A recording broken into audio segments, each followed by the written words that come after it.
Lloyd एक अनाथ बच्चा था जिसे दुनिया के सबसे ताकतवर एस रैंक जादूगर ने गोद ले लिया था और उसने एक एडवेंचरर बनने का फैसला किया। लेकिन उसकी पार्टी ने उसे निकाल दिया क्योंकि उसको एक बेकार सपोर्ट मेज माना गया। पर किसी को ये नहीं पता था सिवाय उसके टीचर के कि लॉयड असल में वो चुना गया हीरो है जो फ्यूचर में डीमन किंग को हराएगा। जब लॉयड छोटा था तब उसका गाँव डीमन किंग के हमले में तबाह हो गया था, लेकिन वो बच गया और एक एस रैंक मैजिशियन जिसका नाम मर्लिन था उसने उसे ढूंढ लिया। ऐसा लगता था कि मर्लिन ने भी उस लड़ाई में किसी अपने को खो दिया था। अपना दर्द कम करने के लिए उसने लॉयड को गोद ले लिया और अपना स्टूडेंट बना लिया। मर्लिन उसे अपने घर ले जाते हैं और सबसे पहले वो हवा में से एक आग का गोला बना देते हैं। फिर वो लॉयड से कहते हैं कि अगर शाम तक तुम मैजिक से आग नहीं जला पाए तो तुम्हें डिनर नहीं मिलेगा। लॉयड बार बार कोशिश करता है, मेहनत करता है आग बनाने के लिए, और जैसे ही वो कामयाब होता है वो खुशी खुशी अपने टीचर को दिखाने दौड़ता है। मर्लिन थोड़ा खुश होकर कहते हैं अच्छा किया, लेकिन तुरंत उसकी छोटी सी आग बुझा देते हैं और थोड़ा उसकी टांग खींचते हैं। बोलते हैं कि उसे अब भी बहुत कुछ सीखना है।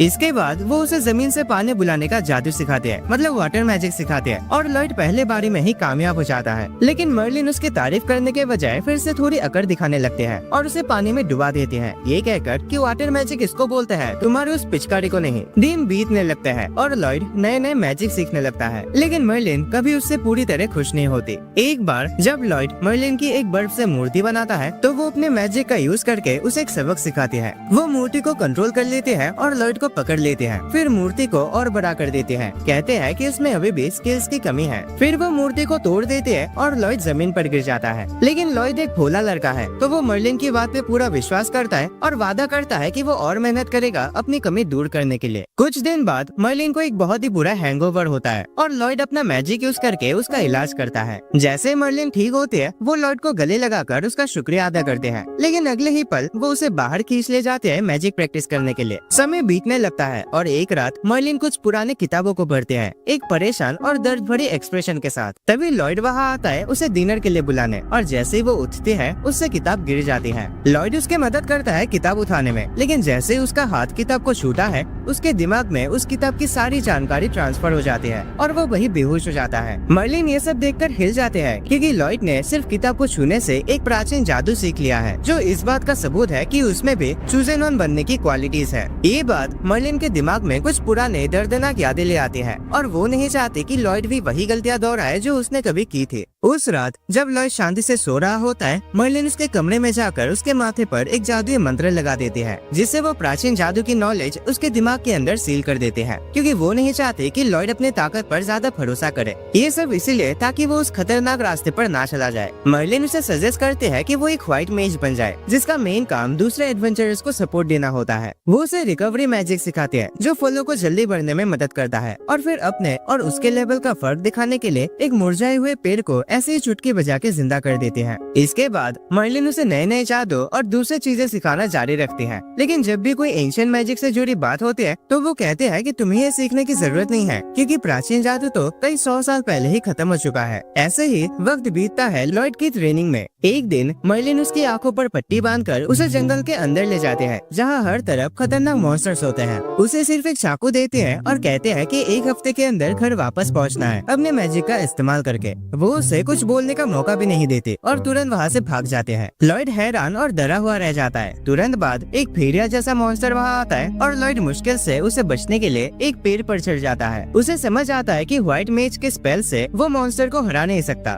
इसीलिए उसका बस एक ही रास्ता है, हर खतरे से बचते हुए घर तक पहुँचना। सबसे पहले वो अपने मैजिक सेंस का यूज करता है घर का पता लगाने के लिए और फिर उस डायरेक्शन में चलना शुरू करता है। रास्ते में वो मैजिक का यूज करके फलों को पकाता है ताकि कुछ खा सके। रात के समय वो नए स्पेल्स बनाने की कोशिश करता है जो उसे सुरक्षित रख सके। वो अकेला ही अपना ये खतरनाक यात्रा जारी रखता है, नए जादुओं का इस्तेमाल करता है जो उसे खाना ढूंढने और तेज दौड़ने में मदद कर सके। अगले दिन वो एक बड़े मकड़ी जैसे मॉन्स्टर के हाथ लगते लगते बच जाता है, लेकिन उसके दौड़ने वाले जादू के कारण वो बच निकलता है। लॉयड उस स्पेल का यूज तब तक करता है जब तक वो घर नहीं पहुंच जाता, और जैसे वो घर के दरवाजे पर पहुंचता है वो थकान के मारे वही बेहोश हो जाता है। वक्त तेजी से गुजर जाता है और लॉयड अब एक जवान लड़का बन जाता है। जब उसे शहर के बारे में एक मैगजीन मिलती है तो उसे बाहर की दुनिया देखने की क्यूरियोसिटी होने लगती है। यहाँ मर्लिन का बिहेवियर भी बदल गया है। अब वो उसे मैजिक प्रैक्टिस के लिए खींच कर नहीं ले जाते, बल्कि उसके रोज के कामों से उसे निकाल कर नए जादू बनवाने के लिए मजबूर करते हैं। वो बिल्कुल रैंडमली कुछ भी अनाप शनाप आइडिया सोचते हैं और लॉयड से कहते हैं कि उन्हें पूरा करने के लिए रात भर जागकर काम करे। लेकिन लॉयड इतना स्ट्रेस बर्दाश्त नहीं कर पाता। एक रात वो फैसला करता है कि वो घर से भाग जाएगा दुनिया को एक्सप्लोर करने के लिए। अगली सुबह मर्लिन देखते हैं कि लॉयड अपने कमरे में नहीं है, सिर्फ एक शहर वाली मैगजीन डेस्क पर पड़ी होती है। तब उसे समझ आता है कि उसका छोटा सा बच्चा अब इतना बड़ा हो गया है कि उसकी जवानी शुरू हो गई है। इसी बीच लॉयड शहर पहुंचता है और उस जगह की खूबसूरती और हलचल में खो जाता है। उसके पास जितने पैसे होते हैं उन्हें खाने पर खर्च कर देता है। फिर वो सोचता है कि और पैसे कैसे कमाए। तभी एडवेंचरर पार्टी के लिए रिक्रूटमेंट नोटिस उसके चेहरे पर आ लगता है। वो ये भी नहीं देख पाता कि कोई उसे देख रहा होता है। वो डिसाइड करता है कि एक एडवेंचरर बनने की कोशिश करेगा। उस पार्टी में शामिल होने के बाद उसका पहला मिशन होता है एक साइक्लोप्स से लड़ना, और वो बहुत एक्साइटेड होता है क्योंकि उसने कभी किसी को इतने स्ट्रॉन्ग मॉन्स्टर से लड़ते नहीं देखा। साइक्लोप्स एलन को पीछे धकेल रहा होता है, जो पार्टी का लीडर और मेन अटैकर होता है। एलन हीलर से कहता है कि एक हीलिंग स्पेल डालो। तब लॉयड भी मदद करने के लिए तुरंत एक सपोर्ट स्पेल सभी पार्टी मेंबर्स पर डाल देता है, लेकिन किसी को भी उसका पता तक नहीं चलता। आर्चर तुरंत एक एरो साइक्लोप्स की आंख में मार देता है, जिससे साइक्लोप्स अंधा हो जाता है। जब साइक्लोप्स आर्चर पर हमला करता है, रेना जो उनकी ग्रुप का टैंक है उसका अटैक रोकने के लिए दौड़ जाते हैं। रेना हैरान हो जाते हैं क्योंकि उसे पंच में कोई भारीपन महसूस ही नहीं होता। तब तक पार्टी का मेज साइक्लोप्स को बांध देता है, जिससे एलन को एक ही बार में उसे खत्म करने का मौका मिल जाता है। इसी वजह से एलन एक रात में ही स्टार बन जाता है और लोग उसे हीरो कहने लगते हैं। दूसरी तरफ लॉयड को पूरी तरह से इग्नोर कर दिया जाता है और उसे बस छुट्टे पैसे मिलते हैं क्योंकि वो एक कमजोर व्हाइट मेज है। वो ये पैसे एक्सेप्ट कर लेता है क्योंकि उसे लगता है कि वो सिर्फ इतना ही डिजर्व करता है। जब एलन कहता है कि चलो जीत का जश्न मनाते हैं, लॉयड तुरंत बहाना बना लेता है क्योंकि वो ड्रिंक नहीं करता। लड़के नाराज हो जाते हैं क्योंकि लॉयड ने एलन का ऑफर मना कर दिया, लेकिन एलन को कोई फर्क नहीं पड़ता क्योंकि वो लॉयड को अपने ग्रुप का हिस्सा मानता ही नहीं। एलन कहता है कि सब व्हाइट मेजेस बेकार होते हैं, लेकिन एक रखना पड़ता है गिल के रूल्स के चलते, और चाहे वो लॉयड हो या कोई और, कोई फर्क नहीं पड़ता। लेकिन रेना को लगता है कि कुछ तो है जो सब इग्नोर कर रहे हैं, और उसे लॉयड के बारे में काफी क्यूरियोसिटी होती है। दूसरी तरफ जो आदमी लॉयड पर नजर रख रहा होता है वो असल में मर्लिन का स्पाई निकलता है, जो उसके स्टूडेंट की हर एक अपडेट उसे देता है। मर्लिन कहती है कि जब तक लॉयड ज्यादा घमंडी नहीं होता तब तक उसे उसकी चिंता नहीं है। स्पाई पूछता है कि क्या उसे अपने अतीत पर अफसोस है। मर्लिन अपने फीलिंग्स को दबा लेते हैं और उसे वो दिन याद आता है जब उसने हीरो साइबिल के लीड में अपने पार्टी के साथ डीमन लॉर्ड से लड़ाई की थी। डीमन लॉर्ड उनसे जीत नहीं पाया तो उसने खुद को उड़ा दिया और एक पूरे शहर को अपने साथ बर्बाद कर दिया। हीरो साइबिल ने एंशिएंट मैजिक का यूज करके उन सब लोगों को जिंदा कर दिया जो डीमन लॉर्ड के अटैक में मारे गए थे, लेकिन इन सब में उसे अपनी जान देनी पड़ी। साइबिल की मौत मर्लिन के लिए एक बड़ा झटका था, और जब उसने लॉर्ड को एडॉप्ट किया था तो सिर्फ एक इमोशनल सहारे के रूप में किया था। उसने कभी नहीं सोचा था कि वो भी एक चूजन वन बन जाएगा। बिल्कुल साइबिल की तरह मर्लिन कसम खाती है कि वो अपनी पुरानी गलतियां दोबारा नहीं करेगी और लॉयड को सुरक्षित रखने के लिए जो भी जरूरी होगा वो करेगी। शहर में वापस एलन तेजी से मशहूर हो जाता है पावरफुल मॉन्स्टर्स को हराने के बाद, जो कि असल में लॉयड के सपोर्ट की वजह से पॉसिबल था, लेकिन किसी को भी इसका पता ही नहीं चलता। बस रीना को छोटी सी शक होती है। एक रात एलन को सोल्जर्स की तरफ से एक रिक्वेस्ट मिलती है कुछ गोलेम्स को मार गिराने की, जो पेट्रोल पॉइंट पे उनके सिपाहियों को मार रहे होते हैं। एलन तुरंत ये मिशन एक्सेप्ट कर लेता है, सोचता है कि ये काफी आसान होगा। वो अपने पार्टी के साथ पेट्रोल पॉइंट पर पहुंचते हैं और लॉयड अपने सर्च मैजिक का यूज करके बताता है कि उन्हें वाटरफॉल के अंदर जाना पड़ेगा गोलेम से लड़ने के लिए। जब वो अंदर जाते हैं एलन गोलेम से लड़ता है, लेकिन एक समनर बार बार नए गोलेम समन करते जा रहा होता है। लॉयड को समझ आता है कि समनर एक मैजिक स्टोन का यूज करके नए गोलेम्स बना रहा है। वो तुरंत आर्चर को बफ करता है और कहता है कि समनर पर अटैक करो। आर्चर उसकी बात मानते हैं और उसका एरो किसी तरह से पिलर के चक्कर लगा के समनर के सीने में लग जाता है। उसके बाद लॉयड विजार्ड से कहता है कि वो अपना मैजिक स्टाफ टेलीपोर्ट कर दे उसके पास, और वो तुरंत उसे सील भी कर लेता है। ये बात एलन को पसंद नहीं आती क्योंकि उसे लगता है कि सिर्फ वही अपनी पार्टी को ऑर्डर्स दे सकता है। फिर वो अपना ध्यान वापस गोलेम पर लगाता है। लॉयड उसे वार्न करता है कि गोलेम अब कंट्रोल से बाहर हो गया है क्योंकि उसका मास्टर खत्म हो चुका है। एलन उसकी बात नहीं मानता और आगे बढ़ जाता है। लॉयड को एक स्पेशल मैजिक का यूज करना पड़ता है ताकि वो एलन तक तुरंत पहुंच सके और उसे गोलेम के अटैक से बचा सके। एलन गुस्सा हो जाता है, लेकिन तभी गोलेम कमजोर हो जाता है, जिससे एलन उसे मार गिराता है। मिशन खत्म होते एलन लॉयड को तुरंत पार्टी से निकाल देता है, कहता है कि वो बेकार है और हमेशा पीछे छुपकर खड़ा रहता है। लॉयड जो इतने समय से खुद को कमजोर समझ रहा था और जिसे लगता था कि उसमें स्किल की कमी है, ये फैसला बिना किसी विरोध के मान लेता है। वो दूसरी पार्टी ढूंढने की कोशिश करता है, लेकिन कहीं भी जगह नहीं मिलती और वो काफी निराश हो जाता है। तभी एक लड़की हड़बड़ी में एक व्हाइट मेज ढूंढ रही होते हैं, लेकिन रिसेप्शनिस्ट उसे बताता है कि उसके कंडीशंस के हिसाब से किसी को ढूंढना काफी मुश्किल होगा और जब और कोई ऑप्शन नहीं बचता, रिसेप्शनिस्ट लॉयड की तरफ इशारा करता है। जैसे पिंक बालों वाले लड़की कंफर्म करते हैं कि वो एक व्हाइट मेज है और किसी के भी टीम में नहीं है, वो तुरंत उसे अपने साथ ले जाते हैं। पता चलता है कि वो पिंक बालों वाले लड़की यूई एक एस रैंक एडवेंचरर पार्टी की मेंबर है और उन्होंने कुछ लुटेरों को ढूंढने का मिशन लिया था। उनके टीम और सुपीरियर स्ट्रेंथ की वजह से उन्होंने लुटेरों को आसानी से हरा दिया और उनके बॉस को भी पकड़ लिया। लेकिन बॉस ने अपने सीक्रेट मूव का यूज किया और एक बड़े से स्टोन गोलेम को समन कर लिया उनसे लड़ने के लिए। यूई की पार्टी को समझ आ गया कि गोलेम पर मैजिक का असर नहीं हो रहा और नॉर्मल अटैक्स पे काम नहीं कर रहे। तब यूई ने डिसाइड किया कि वो खुद इससे सामना करेगी। अपनी पार्टी के सबसे स्ट्रॉन्गेस्ट अटैकर होने के नाते वो गोलेम की तरफ फुल स्पीड से दौड़ती है और अपना फुल पावर यूज करके अटैक करते हैं, लेकिन सिर्फ एक छोटी सी खरोंच छोड़ पाती है। उसे पीछे हटना पड़ता है और गोलेम्स के अटैक से बचना पड़ता है। तब वो अपने पार्टी के व्हाइट मेज से कहते हैं कि उसे बफ करो। व्हाइट मेज थोड़ी देर के लिए अपने ख्यालों में खोई होती है और उसे यूई की बात समझने में थोड़ा टाइम लगता है। किस्मत से वो टाइम पे अटैक बढ़ाने वाला स्पेल डाल देते हैं, जिससे यूई अपने अगले अटैक में गोलेम को हरा देते हैं। जब उन्होंने सभी लुटेरों को गिरफ्तार कर लिया होता है, तब यूई ने व्हाइट मेज क्लम से बात की, जो माफी मांगते हैं क्योंकि उसका पहले थोड़ी देर के लिए ध्यान भटक गया था और उस वजह से यूई की जान भी जा सकती थी।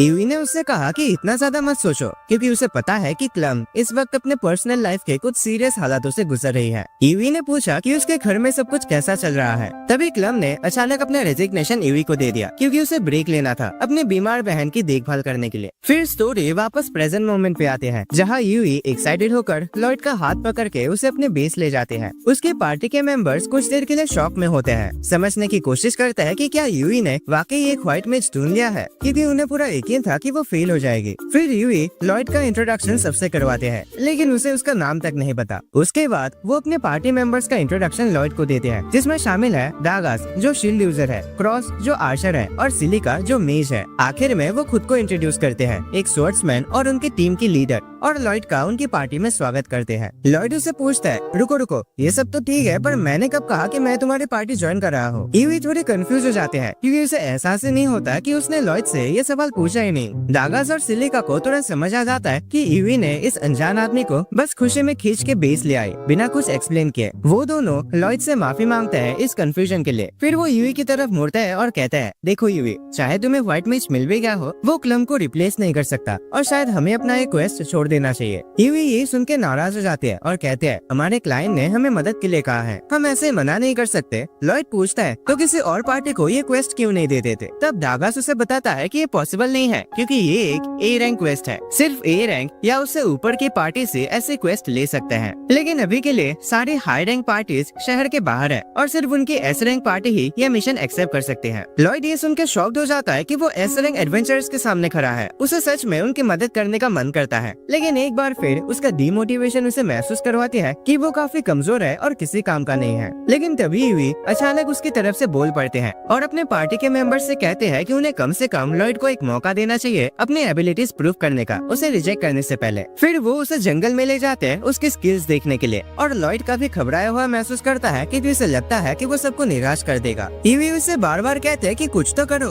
और दागास उसे कहता है कि कम से कम नए लड़के को ये तो बता दो कि कौन सी स्पेल कास्ट करने हैं, क्योंकि वो काफी नर्वस लग रहा है। तब यूई लॉयड से कहते हैं कि वो सब पर एन्चेंटमेंट मैजिक कास्ट करे, लेकिन क्रॉस और सिलिका सोचते हैं कि ये पॉसिबल नहीं है, क्योंकि सिर्फ बहुत ही स्किल व्हाइट मेज से ऐसा कर पाता है। लेकिन लॉयड हैरान रह जाता है, क्योंकि जिसे यूई ने दुनिया का सबसे मुश्किल काम बताया था, उसके लिए तो वो एक मामूली स्पेल कास्ट करने जैसा है। वो उससे पूछता है, क्या तुम श्योर हो कि यही टेस्ट है जो मुझे तुम्हारी पार्टी ज्वाइन करने के लिए पास करना है? और यूई हाँ में जवाब देते हैं। बाकी पार्टी मेंबर्स लॉयड से कहते हैं कि अगर वो नहीं कर सकता तो उसे नाटक करने की जरूरत नहीं है, क्योंकि उन्हें पता है कि ये काफी मुश्किल होता है। लेकिन लॉयड कहता है कि वो ये कर लेगा। वो तुरंत अपना स्टाफ डायमेंशनल स्टोरेज से निकाल लेता है और सिर्फ इतना देखकर ही सब लोग शॉक हो जाते हैं। फिर वो एक साथ 5 अलग अलग तरह के एन्चेंटमेंट स्पेल कास्ट करता है उन सब पर, और उन्हें पता भी नहीं चलता कि वो इतनी तेजी से करता है। यूई उससे पूछते हैं, तूने वो स्टाफ कहाँ से निकाला? तो लॉयड उसे बताता है स्टोरेज स्पेल के बारे में, जो वो यूज करता है चीजें रखने के लिए। फिर लॉयड पूछता है कि क्या वो लोग एन्चेंटमेंट स्पेल के रिजल्ट से खुश है। यूई थोड़े कंफ्यूज हो जाते हैं, क्योंकि आमतौर पर इसमें ज्यादा टाइम लगता है और एक अच्छे तरीके से मंत्र बोलना पड़ता है। सभी लोग अपने आप को ज्यादा हल्का और पावरफुल महसूस करने लगते हैं स्पेल्स की इफेक्ट की वजह से। और इस इफेक्ट को टेस्ट करने के लिए यूई अपने तलवार से एक बड़े पेड़ पर अटैक करते हैं। वो आसानी से उस पेड़ को काट देते हैं सिर्फ एक हल्की सी स्विंग के साथ, और उसकी पूरी पार्टी ये देखकर हैरान रह जाते हैं। लॉयड तब उन्हें बताता है कि उसने उन सब पर 5 अलग अलग तरह के एन्चेंटमेंट स्पेल कास्ट किए थे और उन्हें अपने कानों पर विश्वास नहीं होता। लॉयड एक्सप्लेन करता है कि उसे लगा था कि सिर्फ एक स्पेल सब पर कास्ट करना तो बहुत बेसिक टेस्ट है, इसलिए उसने सोचा कि वो कुछ एक्स्ट्रा करे और दिखाए कि वो क्या कर सकता है। यूई और बाकी सब इतने हैरान होते हैं कि जवाब भी नहीं दे पाते, और लॉयड सोचता है कि शायद सभी लोग उससे नाराज हो गए हैं। वो अपना स्टाफ वापस स्टोरेज में भेज देता है और कहता है, मुझे समझ आ गया है कि मैं तुम्हारी पार्टी का व्हाइट मेज बनने लायक नहीं हूँ। वो माफी मांगता है उनका वक्त बर्बाद करने के लिए और वहाँ से जाने लगता है, लेकिन तब यूई उसे रोकती है। वो आखिरकार उसे उसके पहले के काम का एक्सपीरियंस पूछते हैं और लॉयड सबको हैरान कर देता है ये बताकर कि उसे हीरो की पार्टी से निकाल दिया गया था क्योंकि वो बहुत कमजोर था। यूई और बाकी लोग हैरान हो जाते हैं कि हीरो की पार्टी क्या चाहते होंगे जो उन्होंने लॉयड जैसे इंसान को कमजोर कहा,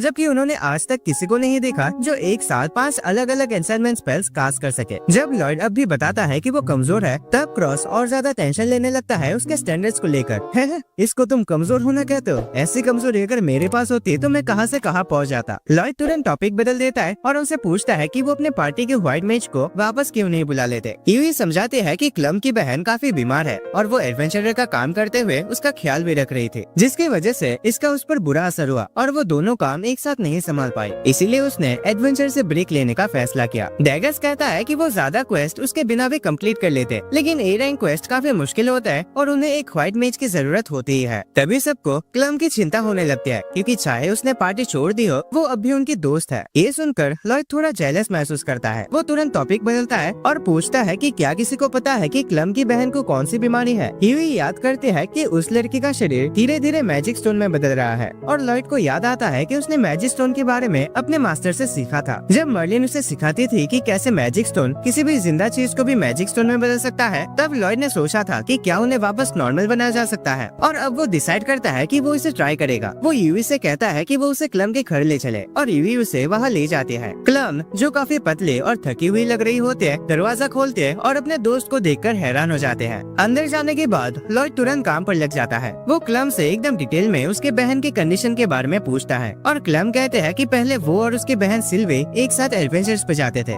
लेकिन एक दिन सिल्वी एक मिशन के दौरान छोड़ खा बैठे और तब से वो बीमार है। लॉयड उसे सिम्टम्स के बारे में पूछता है और क्लम कहते हैं कि वो उसे शब्दों में नहीं समझा पाएंगे, इसीलिए वो उसे दिखाना बेहतर समझते हैं। जैसे ही क्लम सिल्वी के रूम का दरवाजा खोलते हैं, एक बहुत ही इंटेंस मानव बाहर निकलता है। फिर क्लम अपनी बहन का कंबल हटाते हैं और दिखाते हैं कि सिल्वी के हाथ और पैर ऑलरेडी मैजिक स्टोन में बदल चुके हैं। वो कहते हैं कि सिल्वी का माना आउट ऑफ कंट्रोल हो गया है और उसकी कंडीशन दिन ब दिन बिगड़ती जा रही है। क्लम को डर लगता है कि उसकी बहन अब ज्यादा दिन नहीं जिएगी। तब लॉयड उससे कहता है कि वो उसकी मदद करना चाहता है। वो कहता है कि उसके पास एक थ्योरी है जिससे शायद सिल्वी को नॉर्मल बनाया जा सकता है अगर वो सही हुआ तो, लेकिन क्लम उस पर यकीन नहीं करते क्योंकि उसने पहले भी कई एक्सपर्ट हीलर्स को बुलाया था और उन्होंने भी कहा था कि सिल्वी की कंडीशन का इलाज नहीं है। लेकिन लॉयड समझाता है कि हो सकता है सिल्वी एक हाई प्योरिटी मैजिक स्टोन से छोड़ खा बैठी हो, जिसके कारण उसका शरीर भी मैजिक स्टोन में बदलने लगा है। वो क्लम से पूछता है कि क्या सिल्वी किसी ऐसे जगह छोड़ खा गए थे जहाँ माना डेंसिटी बहुत ज्यादा थी। क्लम हाँ में जवाब देती है। कहते हैं कि वो दोनों एक केव से मैजिक स्टोन निकालने के मिशन पर गई थी। लॉयड उससे कहता है कि चोट का मार्क दिखाए और जब क्लम सिल्वी के शरीर का वो हिस्सा दिखाती है जो मैजिक स्टोन में बदल चुका है, तब लॉयड को पूरा यकीन हो जाता है कि वही इस प्रॉब्लम की शुरुआत थी। क्लम उससे पूछते कि उसे ये सब कैसे पता है, तो लॉयड जवाब देता है कि उसने ये सब अपने मास्टर से सीखा है। यूई फिर क्लम से कहते हैं कि वो इस बार लॉयड पर भरोसा करे और क्लम उसे एक मौका देने का फैसला करते हैं। लॉयड तुरंत एक स्पेल कास्ट करता है जो सिल्वी के शरीर से उस इंटेंस माना को एब्जॉर्ब करता है, लेकिन ये उसके लिए भी संभालना काफी मुश्किल होता है। फिर भी वो पहला सेटअप पूरा कर लेता है और क्लम से कहता है कि उसे सिल्वी का माना लगभग 0 तक कम करना जरूरी था क्योंकि बिना ऐसा किए उसका इलाज करने का कोई मतलब नहीं होता। वो कहता है कि वो सिल्वी का माना एब्जॉर्ब करते हुए उसका इलाज जारी रखेगा और एक और स्पेल कास्ट करता है जिससे हीलिंग शुरू होती है। क्लम को समझ आता है कि ये नॉर्मल हीलिंग स्पेल नहीं है और लॉयड बताता है कि हाँ, ये नॉर्मल हीलिंग स्पेल से एक और ज्यादा पावरफुल वर्जन है जो उसके लिए उतना भी खास नहीं है, लेकिन ये उसे सिल्वी के शरीर से एब्जॉर्ब हो रही माना को जलाने की ताकत देता है। ये सुनकर क्लम की बिल्कुल बोलती बंद हो जाते हैं। यूई से पूछता है कि क्या लॉयड कुछ खास कर रहा है। क्लम जवाब देते हैं कि वो एक साथ 2 नए स्पेल्स यूज कर रहा है जो उसने खुद बनाया है और इतने इंटेंस माना को बर्दाश्त कर रहा है जो सबसे महान व्हाइट मेजेस के लिए भी इम्पॉसिबल होता है। जल्द ही लॉयड का टेक्निक काम करता है और सिल्वी का पत्थर बन चुका शरीर शरीर धीरे धीरे नॉर्मल होने लगता है। सिल्वी होश में आ जाते हैं और क्लम उसे देखकर खुशी के आंसुओं में रो पड़ते हैं। थोड़ी देर बाद क्लम यूवी और लॉयड को बताती है कि जैसे ही उसकी बहन पूरी तरह ठीक हो जाएगी, वो दोनों फिर से मिलकर एडवेंचर्स पर जाएंगे और क्लम चाहते हैं कि लॉयड उसकी जगह उनकी पार्टी का साथ दे। लॉयड कहता है कि वो इतना काबिल नहीं है, लेकिन ये बात क्लम के सर के ऊपर से निकल जाते हैं और वो कहते हैं कि उसे बस अपने दिल की सुननी चाहिए। उसके बाद यूवी और सब लोग सिल्वी के ठीक होने की खुशी में एक छोटी सी पार्टी रखते हैं और लॉयड का धन्यवाद करते हैं, जबकि लॉयड अब भी सोचता है कि वो इस सब के लायक नहीं है। लेकिन जब वो देखता है कि सब लोग उसे कितनी अच्छी तरह से ट्रीट कर रहे हैं बिना उसे अच्छे से जाने भी, तो वो थोड़ा नर्वस होकर उनसे पूछता है कि क्या वो उनकी पार्टी में शामिल हो सकता है, चाहे उसमें ज्यादा ताकत ना हो। सब लोग उसकी सोच में आए बदलाव को देखकर खुश हो जाते हैं और खुशी खुशी उसे अपने पार्टी में स्वागत करते हैं। उसके बाद वो लोग लॉयड के लिए एक वेलकम पार्टी रखते हैं और कहते हैं कि जितना चाहे खा सकता है, क्योंकि आज रात का खर्चा वो लोग उठाएंगे। लॉयड ऐसे खाना शुरू करता है जैसे उसने जिंदगी में पहली बार खाना देखा हो और उसके नए पार्टी के सदस्य उसे ऐसे देखकर काफी हैरान होते हैं। वो उसे पूछते हैं कि क्या वो इतना भूखा था। लॉयड कहता है कि इस टाउन का खाना सच में जबरदस्त है। ये बात सबको हैरान कर देती है, क्योंकि यहाँ का खाना तो काफी एवरेज माना जाता है। लॉयड कहता है कि उसने बचपन से जो खाना खाया है उसके मुकाबले यहाँ का टेस्ट कमाल का है। यूवी अब उसके बचपन के बारे में क्यूरियस हो जाते हैं। लॉयड बताता है कि वो अपने टीचर के साथ रहता था, जो अपने गार्डन में जो कुछ भी उगता था उसे ही खाना बनाते थे। कभी वो जंगल से मशरूम्स लाते थे और कभी जंगली जानवरों का मांस बॉईल करके बिना किसी मसाले के उसे खिला देते थे। लॉयड कहता है कि इसी वजह से उसने खुद कुकिंग सीखी, लेकिन फिर भी वो कभी ऐसा टेस्टी खाना नहीं बना पाया। यूवी अब खाने में इतनी इंटरेस्ट नहीं होती, बल्कि उस व्यक्ति के बारे में जानना चाहते हैं जिसने लॉयड को मैजिक सिखाया था। वो उससे कहते हैं कि उसके टीचर के बारे में और बताए, और बाकी पार्टी मेंबर्स भी इस बात में इंटरेस्ट लेने लगते हैं। सिलिका पूछती है कि क्या लॉयड के टीचर भी व्हाइट मेज थे।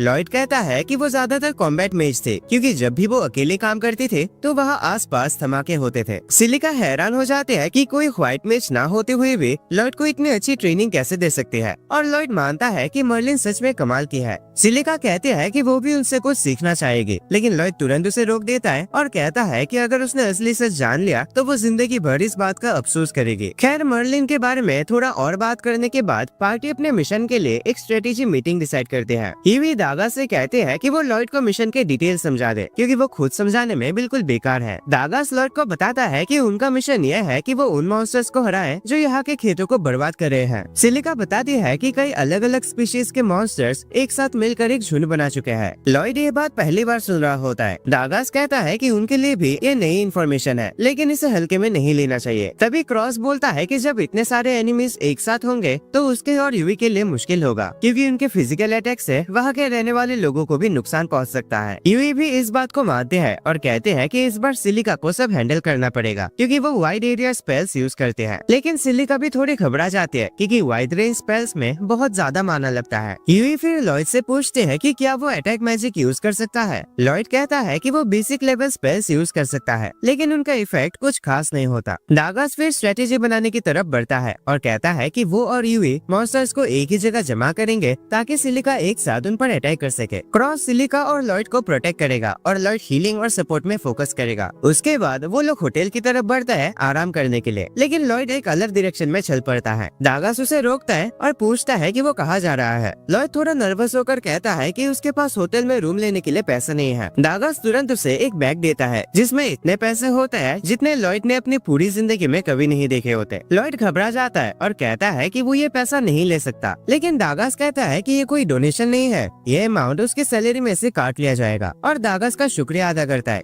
वादा करता है कि वो मेहनत से काम करेगा और ये पैसा चुकाएगा। अगली सुबह सभी लोग होटल के सामने जमा होते हैं और यूवी लास्ट में आती है। वो पूछते हैं कि सबके बैग्स कहाँ है, तो सब एक्साइटेड होकर बताते हैं कि लॉयड ने उनके बैग्स अपने मैजिक स्टोरेज में डाल दिया है ताकि उन्हें कैरी करने की टेंशन ना हो। यूवी भी तुरंत ही ऑफर ले लेती है और लॉयड उसका सामान भी मैजिक स्टोरेज में डाल देता है। यूवी और सिलिका उसके कमाल के स्किल्स की तारीफ करता है, लेकिन लॉयड उनसे कहता है कि वो उन्हें भी ये सिखा सकता है। सब ये सुनकर शॉक हो जाता है, क्योंकि उन्होंने कभी किसी को ये मैजिक यूज करते नहीं देखा। लेकिन लॉयड उन्हें बताता है कि ये मैजिक सीखना काफी आसान है, बस स्टोरेज कैपेसिटी बढ़ाने के लिए थोड़ा ट्रेनिंग चाहिए। इतना कहकर सब लोग अपने मिशन के लिए निकल जाता है और रास्ते में लॉयड को ये समझ आता है कि लंबे क्वेस्ट के दौरान मजा लेना भी जरूरी होता है। वो लोग अपने पहले डेस्टिनेशन पर टाइम से काफी पहले पहुंच जाते हैं क्योंकि उन्हें सामान उठाना नहीं पड़ रहा था। वहाँ लॉयड अपने मैजिक स्टोरेज से सामान निकाल कर देता है ताकि वो लोग टेंट लगा सके। ईवी डिसाइड करते हैं कि अब जब टेंट लग चुका है तो वो नदी में थोड़ा चिल करेंगे, लेकिन दागास उसे डांट देता है कि अभी भी उन्हें लकड़ियाँ और खाना जमा करना बाकी है। लॉयड भी मदद करना चाहता है लकड़ियाँ इकट्ठा करने में और ईवी उसका शुक्रिया अदा करते हैं। उसके बाद ईवी सिलिका को खींच के ले जाते हैं ताकि दोनों नदी में नहा सके। इसी बीच लॉयड जंगल में जाता है और कुछ सूखी लकड़ियाँ इकट्ठा करता है। फिर उसे एक फल दिखता है जो उसने बचपन में खाया था, तो वो डिसाइड करता है कि थोड़ा सा ले जाए अपने टीममेट्स के लिए। तभी अचानक से उसे ईवी की चीख सुनाई देती है। वो तुरंत उस डायरेक्शन में दौड़ता है और देखता है कि एक बड़ा सा सांप मॉन्स्टर ईवी और सिलिका पर हमला कर रहा है और दोनों बिल्कुल भी रेडी नहीं है। लॉयड तुरंत मॉन्स्टर की तरफ दौड़ता है उसका ध्यान भटकाने के लिए। ईवी और सिलिका इस मौके का फायदा उठा के किनारे की तरफ भागते हैं। लॉयड रुकता है जब तक दोनों अपने आप को टॉवेल से ढक लेते हैं। उसके बाद वो उनकी तलवारें उन पर फेंक देता है। फिर लॉयड तुरंत उन दोनों पर 2 एन्चेंटमेंट स्पेल कास्ट करता है और ईवी मॉन्स्टर पर एक पावरफुल अटैक करते हैं। उसे एक ही बार में 2 टुकड़ों में काट देते हैं, लेकिन मॉन्स्टर का कटा हुआ सर भी फाइट करता रहता है। तब सिलिका उन दोनों को कवर लेने के लिए बोलते हैं और एक फायरबॉल शूट करके उस मॉन्स्टर को उड़ा देते हैं। वो हैरान हो जाते हैं क्योंकि आमतौर पर उसमें इतनी पावर नहीं होती, लेकिन उसे याद नहीं आता कि लॉयड ने उसे बफ दिया था। इसी बीच ईवी लॉयड का शुक्रिया करते हैं उसकी जान बचाने के लिए और बोलते हैं कि उसकी तलवार वापस स्टोरेज में डाल दे। तभी अचानक उसका टॉवेल गिर जाता है और लॉयड गलती से वो देख लेता है जो ईवी छुपा रही थी। दोनों एम्बेरस हो जाते हैं और लॉयड को थप्पड़ पड़ता है, जबकि उसकी कोई गलती थी ही नहीं। बाद में जब सब वापस कैंप में पहुँचते हैं तो लॉयड डिसाइड करता है सबको स्टोरेज मैजिक सिखाने का। वो कहता है कि हाथ की मदद से एक जगह ओपन करो जहाँ मैजिक स्पेस बन सके, लेकिन किसी को समझ नहीं आता। सिलिका के कहने पर सब लोग ट्राई करते हैं, लेकिन सब ऐसे लगता है जैसे हवा में कोई बलून दबा रहे हो। लॉयड को लगता है कि वो अच्छा टीचर नहीं है। तभी सिलिका स्टोरेज बोल के ट्राई करते हैं और उसके हाथ में एक मैजिक स्पेस खुल जाता है। सबको समझ आता है कि लॉयड बिना मंत्र बोले स्पेल कास्ट कर लेता है, लेकिन अगर वो स्पेल को पढ़कर यूज करे तो वो भी सीख सकता है। थोड़ी प्रैक्टिस के बाद सिलिका अपने स्टफ उस स्पेस में स्टोर कर लेते हैं, लेकिन बाकी सब स्ट्रगल करते हैं। रात को जब सब सो रहे होते हैं, लॉयड और ईवी पहरा दे रहे होते हैं। ईवी उसके सामने बैठ जाते हैं और उसका शुक्रिया करते हैं पार्टी ज्वाइन करने के लिए। लॉयड कहता है कि वो भी बेकार ही बैठा था, इसीलिए उसे थैंक यू कहना चाहिए। उसे याद आता है कि ईवी कितनी खुश थी ये क्वेस्ट कंप्लीट करने के लिए, क्योंकि उनके क्लाइंट्स को मदद चाहिए थी। वो उससे पूछता है कि क्या कोई स्पेशल वजह है इस क्वेस्ट के लिए इतनी डेडिकेटेड होने का। ईवी बताती है कि जब वो छोटी थी उसके गांव पर मॉन्स्टर्स ने हमला कर दिया था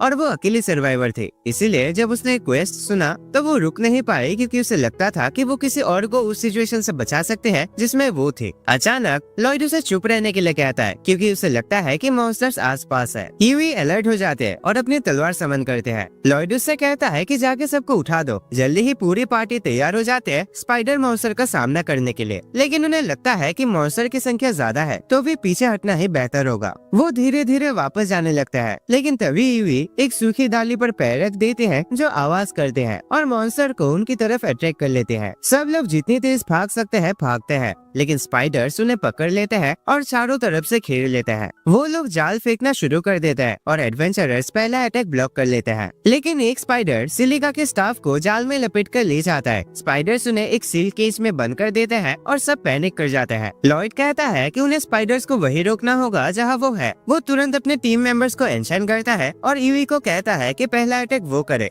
ईवी ऊपर उछलते हैं और सिल्क वेब को काट देते हैं। क्रॉस सिलिका का स्टाफ उसे वापस दे देता है। इसी बीच ईवी एक स्पाइडर की तरफ दौड़ते हैं, उसके वेब स्प्रे को ब्लॉक करते हैं और उसके पैर काट देते हैं। फिर वो उसके सिल स्प्रे पर सर्फ करके दूसरे मकड़ियों तक पहुंच जाते हैं और उनके भी पैर काट देते हैं। इसके बाद लॉयड सिलिका और क्रॉस को अटैक करने को कहता है। सिलिका फायरबॉल्स बनाते हैं और क्रॉस उनके बीच से एरो शूट करता है जो जलते हुए स्पाइडर्स को मार देते हैं। फाइट खत्म हो जाते हैं और लॉयड को एहसास होता है कि उसने दोबारा अपनी टीम को चिल्लाते हुए ऑर्डर्स दिए, जबकि वो पार्टी का एकदम नया मेंबर है। वो माफी मांगता है, लेकिन दागास कहता है कि ये अच्छी बात है क्योंकि इसमें लीडर बनने की क्वालिटी है। सब लोग उससे एग्री करते हैं और कहते हैं कि लॉयड को आगे भी बैटल में लीड करते रहना चाहिए। अगली सुबह सब लोग मैजिक स्टोरेज स्पेल इतना सीख जाते हैं कि अब सब अपना सामान खुद कैरी कर सकते हैं। जैसे ही वो अपनी जर्नी कंटिन्यू करता है, लॉयड सोचता रहता है कि ये स्पाइडर मॉन्स्टर्स यहाँ पर क्यों आए थे। कुछ दिन बाद जब लॉयड रात को अकेले पहरा दे रहा होता है तो उसके दिमाग में फिर से स्पाइडर मॉन्स्टर की बात आती है। उसे लगता है कि उन्हें उन स्पाइडर मॉन्स्टर्स के बारे में थोड़ा और अच्छे से जांच करना चाहिए था। तभी अचानक ईवी और सिलिका उसका नाम लेकर बुलाती है और पूछती है कि क्या वो आज रात भी अकेले ही पहरा देने वाला है। लॉयड हाँ में जवाब देता है, लेकिन दोनों लड़कियां इस बात से परेशान हो जाते हैं क्योंकि लॉयड काफी दिनों से बिना सोए ही रात भर जाग रहा है। वो दोनों उससे कहते हैं कि उसे नाइट शिफ्ट सबके बीच में रोटेट करनी चाहिए, लेकिन लॉयड कहता है कि वो ठीक है और चाहता है कि बाकी सब अपनी एनर्जी बचाए अगर कभी लड़ाई की जरूरत पड़ जाए। ईवी उसे थोड़ा समझाना चाहते हैं, लेकिन सिलिका उसे रोक लेते हैं और कहते हैं कि हमें लॉयड के फैसले का सम्मान करना चाहिए। साथ ही वो लॉयड से ये भी कहते हैं कि अगर कभी कुछ ज्यादा मुश्किल लगे तो हमें जरूर बताएं। तभी टेंट के अंदर क्रॉस और दागास भी इस पूरे सीन को देख रहे होते हैं और वो भी लॉयड की जिद को लेकर परेशान होते हैं। अगले दिन वो अपनी यात्रा फिर से शुरू करते हैं और ब्रेक के दौरान लॉयड आसपास मॉन्स्टर्स डिटेक्ट करने की कोशिश करता है। जब उसे कोई भी मॉन्स्टर का एहसास नहीं होता तो वो चैन की सांस लेता है। तभी ईवी दौड़ती हुई उसके पास आते हैं और पूछते हैं कि वो क्या कर रहा है। लॉयड उसे बताता है सर्च मैजिक के बारे में, जो आसपास के मॉन्स्टर्स और खतरों का पता लगा सकता है। ईवी हैरान हो जाते हैं क्योंकि उसने पहली बार इस जादू के बारे में सुना था। लॉयड कहता है कि इस स्पेल की रेंज ज्यादा नहीं है, लेकिन कुछ ना होने से तो ये बेहतर ही है। ईवी को चिंता होती है कि लॉयड सब कुछ अकेले ही संभालने की कोशिश कर रहा है, लेकिन लॉयड उसे कहता है कि वो ठीक है और उसे किसी मदद की जरूरत नहीं है। उसी रात जब लॉयड फिर से अकेला पहरा दे रहा होता है, ईवी कहती है कि ऐसा लगता है जैसे वो उन पर विश्वास नहीं करता, जबकि अब तो वो सब दोस्त बन चुके हैं। सिलिका कहते हैं कि हर किसी का अपना पेस होता है दूसरों के साथ कंफर्टेबल होने का, और शायद लॉयड के पास में कोई ऐसा घटना हुआ हो जिसकी वजह से वो लोगों से दूरी बना रहा है। वो ये भी कहता है कि शायद लॉयड को खुद की वैल्यू का पता नहीं है, इसीलिए वो हर वक्त ज्यादा मेहनत करता है। ईवी को लॉयड के पास्ट के बारे में जानने की क्यूरियोसिटी होती है, लेकिन सिलिका उससे कहते हैं कि लॉयड खुद सब कुछ बताएगा जब वो उनके साथ पूरी तरह से कंफर्टेबल हो जाएगा। दूसरी तरफ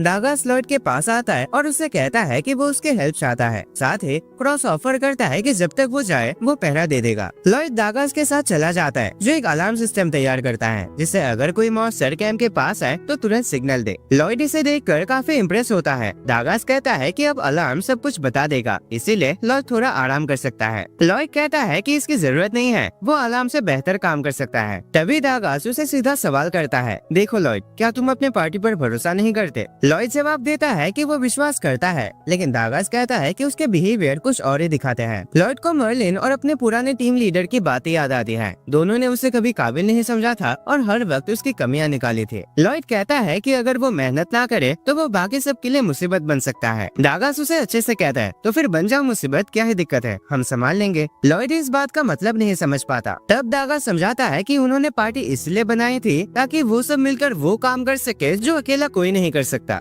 और ये भी ऑब्वियस है कि कभी न कभी हर किसी से कोई न कोई गलती होती ही है। वो लॉयड से कहता है कि उसे अपनी टीम पर ज्यादा भरोसा करना चाहिए, और ये पहली बार था जब किसी ने लॉयड से ऐसी बात की थी। दागास उसे काफी आसानी से मना लेता है कि वो थोड़ा आराम करे। टेंट के अंदर लॉयड अपने आप मुस्कुराता है, सोचता है कि अब उसके पास ऐसे लोग हैं जिन पर वो भरोसा कर सकता है। अगली सुबह लॉयड इस नए कॉन्सेप्ट को अपने काम में भी लाता है। वो थोड़ा घबरा कर ईवी से पूछता है कि क्या वो उसके साथ थोड़ा पानी लाने में मदद करेगी। ईवी खुशी से हाँ बोल देते हैं। दूसरी तरफ एक नॉर्मल जिसका नाम मिशेल है, एक अजीब ब्लैक मेज से एक रिपोर्ट पाते हैं। वो मेज उसे बताता है कि उसने हर उस जगह पे मैजिक सॉस लगा दिया है जैसा कि मिशेल ने कहा था। मिशेल ये सुनकर खुश होता है क्योंकि अब उनका प्लान बिना किसी बड़ी मुश्किल के काम कर जाएगा। वो मेज ये भी बताता है कि उनके पहले के अटैक्स ने उन हाइडिंग एडवेंचरर पार्टीज को अलग अलग जगह फैला दिया है, इसीलिए अब वो लोग इंटरफेयर नहीं कर पाएंगे। लेकिन अभी भी हीरो की पार्टी मौजूद है और वो लोग उनके प्लान के लिए रुकावट बन सकते हैं। मिशेल कहता है कि इस बात का कुछ नहीं किया जा सकता क्योंकि हीरो की पार्टी तभी काम करती है जब उन्हें किंग से डायरेक्ट ऑर्डर मिलता है।